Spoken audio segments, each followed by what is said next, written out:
ẹ kú dédé àkókò yìí gbogbo ẹ̀yin olólùfẹ́ ìkànnì Jígí Alára, ìkànnì tẹ́ ẹ̀ ti ń retí láti gbọ́, ìkànnì 24 tó fi ìkàlẹ̀ sí ìlú Ìbàdàn ìpínlẹ̀ Ọ̀yọ́, ilé tí a ti ń sọ ìtàn pẹ̀lú ẹ̀mí, tí a ń rọ́ ìròyìn bí àkọ́lé ìtàn, níbi tí ìgbóhùnsáfẹ́fẹ́ dàbí àṣà ilé, tí a ti ń sọ àbọ̀ jíjẹ di àtúnbíèrè ayé pẹ̀lú ìmísí Odùduwà nínú gbogbo ọ̀rọ̀ tí ó bá jáde láti ẹnu wa.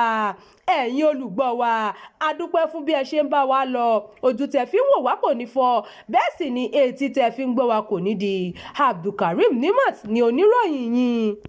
Ọjọ́ gbogbo ń tolè, ọjọ́ kan ní tolóhun. Ọwọ́ àwọn ọlọ́pàá ti bá àwọn afurasí adigunjalè 10 nílùú Ìbàdàn.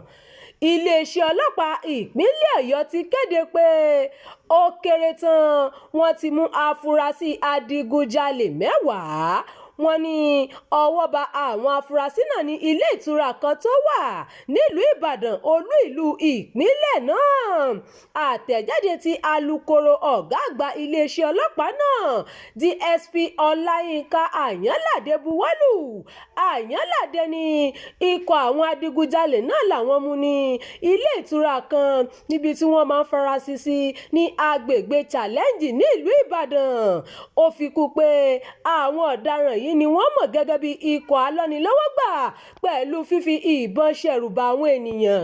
Gẹ́gẹ́ bí àwọn ọlọ́pàá ṣe sọ, àwọn afurasí náà ni Mukaila Ọmọ́ráyọ̀, Adékànmí Adésọlá, Ahmed Adérìnlọ, Samuel Ọmọ́sẹ̀yìn, Rahman Saheed, Monílọ́lá Àjàyí àti Àkànbí Bísí.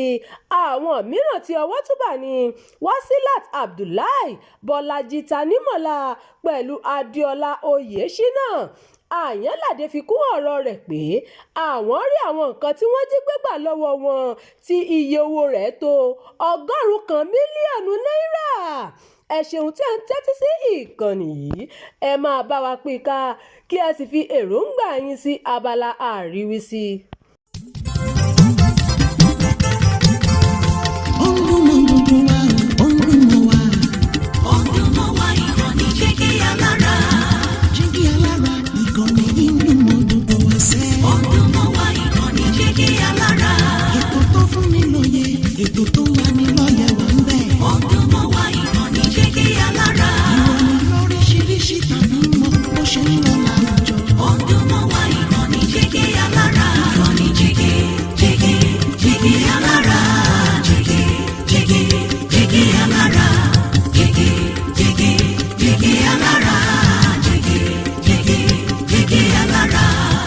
Ìkànnì Jígí Alára 24, bàbá gbogbo.